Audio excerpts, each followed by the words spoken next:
नमस्ते दोस्तों, मैं नीरज दुगर आपका इस चैनल में स्वागत करता हूं। दोस्तों, ये जो एम्प्लॉयर का हेल्थ इंश्योरेंस है, हम लोग उस पर रिलाई करते हैं और अगर हम लोग उस पर रिलाई करते हैं तो हम बहुत बड़ी मिस्टेक कर रहे हैं। तो आज की वीडियो में मैं आपको बताने वाला हूं कि एम्प्लॉयर के हेल्थ इंश्योरेंस पे रिलाई करके हम इतनी बड़ी मिस्टेक क्यों कर रहे हैं, और सेकेंडली ये जो एम्प्लॉयर का हेल्थ इंश्योरेंस है वो कहां पे काम आएगा और कब इंपॉर्टेंट होता है। तो आप ये वीडियो एंड तक देखना ना भूलें। और वीडियो शुरू करने से पहले आप मुझे कमेंट करके जरूर बताएं कि आपके पास जो आपका एम्प्लॉयर का हेल्थ इंश्योरेंस है वो कितना अमाउंट कितना है, कौन से इंश्योरर ने दिया है, और उसमें रूम रेंट का लिमिट है क्या, उसमें कोई और सब लिमिट है क्या। तो आप ये चेक करके आज मुझे जरूर बताएं कमेंट सेक्शन में। तो आइए अब वीडियो शुरू करते हैं। तो दोस्तों, पहले हम लोग समझते हैं कि ये एम्प्लॉयर का हेल्थ इंश्योरेंस क्या है। तो बेसिकली जो एम्प्लॉयर का हेल्थ इंश्योरेंस है वो एक आपके लिए बेनिफिट है, एक परक्विजिट है। एम्प्लॉयर ने आपको इस ऑब्जेक्टिव से ये नहीं दिया है कि आप अपने सारी फैमिली के हेल्थ केयर एक्सपेंसेस इस पे डाल दें और इस पे डिपेंडेंट रहे और टेंशन मुक्त हो जाएं। उनका ये ऑब्जेक्टिव नहीं है। उनका यही ऑब्जेक्टिव है कि आपको कोई बेनिफिट्स दें as an employer, so that आपको भी लगे कि आपका एम्प्लॉयर आपके लिए कुछ कर रहा है। जनरली एम्प्लॉयर क्या करते हैं, मोस्ट ऑफ द एम्प्लॉयर्स, उनको अपना कॉस्ट कम रखना होता है। तो कॉस्ट कम करने के लिए वो लोग हेल्थ इंश्योरेंस में कॉम्प्रोमाइज करते हैं। या तो आपके सारे फैमिली को इंक्लूड नहीं करेंगे तो भी कवर कम रहेगा, 3 से 4 लाख रुपए का रहेगा मोस्ट केसेस। मैक्सिमम केस में 6 लाख से ज्यादा नहीं रहेगा। उसके बाद अगर कुछ रहता है तो उसमें सब लिमिट्स आ जाएंगे, जैसे रूम रेंट में लिमिट हो सकता है, या फिर कोई आईसीयू में लिमिट हो सकता है, ट्रीटमेंट्स में लिमिट हो सकते हैं। तो बहुत सारे लिमिट्स आ जाएंगे। तो जनरली ये अगर आप इस पर रिलाई करते हैं तो आप सही नहीं कर रहे हैं, क्योंकि मैंने जो भी रीजंस बताए हैं। तो जैसे फॉर एग्जांपल, अगर जैसे कोविड में अगर एक फैमिली में 2 से ज्यादा फैमिली मेंबर्स एडमिट हो जाते हैं और उनका टोटल बिल 10-15 लाख रुपए का हो जाता है, तो आप क्या करेंगे इस केस में? आपका एम्प्लॉयर का कवर तो सिर्फ 5 लाख का है, राइट? तो और उसमें भी लिमिट्स है। तो नेट आपने 7-8-10 लाख रुपए अपने पॉकेट से पे किया, क्योंकि आपके पास एक सेपरेट कवर नहीं था, राइट? तो इसीलिए फ्रेंड्स, एक सेपरेट कवर होना बहुत जरूरी है। अच्छा दोस्तों, तो पहला रीजन तो ये है कि जो एम्प्लॉयर का जो इंश्योरेंस है वो इनफ नहीं होगा, क्योंकि उसका जो सम इंश्योर्ड है वो जनरली कम होता है और एक फैमिली ऑफ 4 to 6 पीपल उनके लिए कम पड़ता है। सेकेंडली क्या है, इसमें आपको सब लिमिट्स भी हो सकते हैं, जैसे मैंने बताया, राइट? इसमें रूम रेंट का लिमिट भी हो सकता है या फिर कोई और दूसरे लिमिट्स भी हो सकते हैं।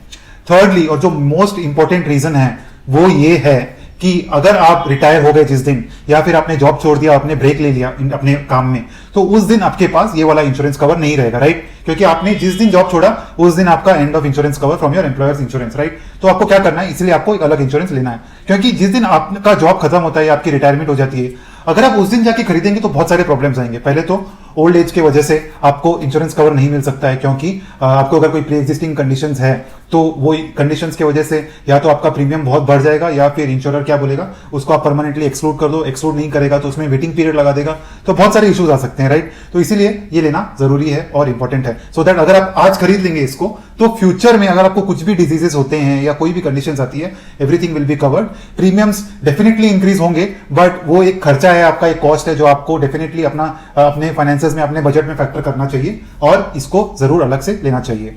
अब ये सेपरेट कवर कैसे खरीदना है, ठीक है? पहले तो आपको एसेस करना है, पहले तो आपको इतना ध्यान रखना है कि आपको आपके एम्प्लॉयर के हेल्थ इंश्योरेंस पे डिपेंड नहीं करना है। कब डिपेंड करना है वो मैं आपको बताऊंगा थोड़ी देर में। तो अभी आपको एक सेपरेट कवर खरीदना है। सेपरेट कवर किस किस के लिए खरीदना है? तो अगर आपके पास आपकी फैमिली में आपकी वाइफ है, आपकी स्पाउस है, आपकी वाइफ हस्बैंड कोई भी हो सकता है, आपके बच्चे हैं, तो पहले तो आपको इनको कवर करना है, राइट? तो इनको कवर करने के लिए आपको एक फैमिली फ्लोटर प्रोडक्ट खरीदना चाहिए।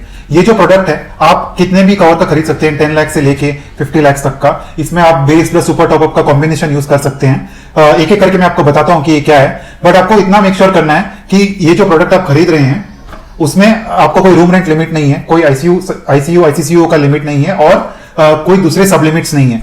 अगर आप इतना मेक श्योर कर लेंगे कि इसमें ये सब लिमिट्स नहीं है और उसमें कोपे वगैरह नहीं है, तो आपका काम आसान हो जाएगा। आपको फ्यूचर में जब भी क्लेम आएगा तो वो आपका काम आसान हो जाएगा, राइट? इसके बाद आपको क्या करना है, आपको एसेस करना है कि आपको कितना कवर चाहिए, राइट? तो 5 लाख से आप स्टार्ट कर सकते हैं और आप 50 लाख तक भी जा सकते हैं। तो मैंने क्या कहा, आपको इसको ब्रेक करना है 2 प्रोडक्ट्स में।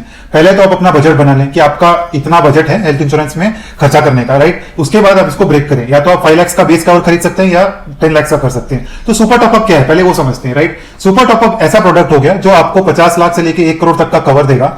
स्टार्ट होता है 10 लाख से, 5 लाख से भी स्टार्ट होता है, 10 लाख से जनरली स्टार्ट होता है, 10 लाख से लेके 1 करोड़ तक का कवर देगा आपको। बट उसमें क्या है, आपको ये जो कवर मिलेगा वो एक डिडक्टिबल के साथ आता है। तो डिडक्टिबल क्या हो गया, फॉर एग्जांपल अगर आपने 50 लाख का सुपर टॉपअप खरीदा और उसमें डिडक्टिबल था 5 लाख का, तो अगर आपके पास सिर्फ ये सुपर टॉपअप प्रोडक्ट है तो इसमें क्या होगा ना कि ये जो सुपर टॉपअप प्रोडक्ट है उसमें अगर आपका 5 लाख का डिडक्टिबल है और आपका hospital bill for example 10 lakh है, तो ओवर एंड अबव जो 5 लाख है उसी में आपका ये क्लेम पे आउट होगा। तो जैसे अगर 10 लाख का टोटल बिल है, 5 लाख का डिडक्टिबल है, तो 10 - 5 5 लाख रुपीस जो बैलेंस है वो आपका क्लेम में से पे आउट होगा, और बाकी का 5 लाख आपको या तो बेस पॉलिसी से पे करना है या फिर आपको अपने पॉकेट से पे करना है। इसीलिए हम क्या रिकमेंड करेंगे, आपको एक बेस पॉलिसी खरीद लें, आप 5 लाख से 10 लाख का बेस पॉलिसी खरीद लें, और उसके बाद आप खरीदें एक सुपर टॉपअप। तो सुपर टॉपअप ज्यादा एक्सपेंसिव नहीं होता है, आपको कहीं 3,000 रुपए से लेकर 10,000 तक में मिल जाएगा, डिपेंडिंग ऑन हम कितना डिडक्टेबल लगाते हैं और कितना कवर लेते हैं, कितने मेंबर्स को इंक्लूड करते हैं, और आपकी एज वगैरह क्या है, उस सब पे डिपेंड करता है। तो सुपर टॉपअप लेना ना भूलें। तो आप एक बेस पॉलिसी ले लें 5 to 10 लाख का, और एक सुपर टॉपअप लें, इन दोनों का कॉम्बिनेशन यूज करें और आपकी लाइफ सॉर्ट हो जाएगी। अब हम लोग बात करेंगे कि आपको एग्जैक्टली जो ये एम्प्लॉयर का हेल्थ इंश्योरेंस है वो कहां यूज करना है। तो देखिए दोस्तों, अगर आप अपने पेरेंट्स के लिए एक अलग से हेल्थ इंश्योरेंस लेना अफोर्ड कर सकते हैं तो उससे बढ़िया बात कुछ नहीं है। अगर आप अफोर्ड कर सकते हैं तो आप वो जरूर लें, क्योंकि आपके पेरेंट्स का जो लाइवलीहुड है बीमार होने का या हॉस्पिटल में एडमिट होने का, क्योंकि एज के वजह से बीमारियां होती ही है, कुछ ना कुछ इश्यूज आते हैं, राइट। तो हॉस्पिटलाइजेशन होने के चांसेस भी बढ़ जाते हैं। तो आपको क्या करना है कि अगर पॉसिबल है तो आप उनके लिए एक कवर जरूर खरीदें। अगर फॉर एग्जांपल आपका बजट नहीं है, क्योंकि ये ओल्ड एज में पॉलिसीज थोड़े महंगे होते हैं, अगर आपका बजट नहीं है या आप अफोर्ड नहीं कर सकते हैं, तो आप क्या कर सकते हैं, ये जो आपका एम्प्लॉयर का हेल्थ इंश्योरेंस है ये आप सिर्फ अपने पेरेंट्स के लिए रख सकते हैं।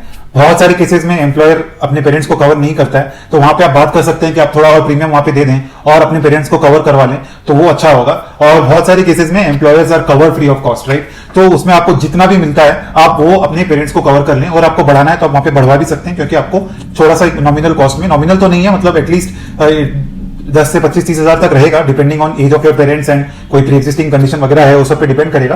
बट वो आपको सस्ता पड़ेगा from a stand alone policy, because stand alone policy में आप अगर एक कवर लेंगे तो उसमें आपको प्रीमियम ज्यादा हो सकता है, उसमें वेटिंग पीरियड हो सकती है because of pre existing conditions, उसमें स्पेसिफिक एक्सक्लूजन आ सकते हैं अगर कोई प्री एग्जिस्टिंग कंडीशन है।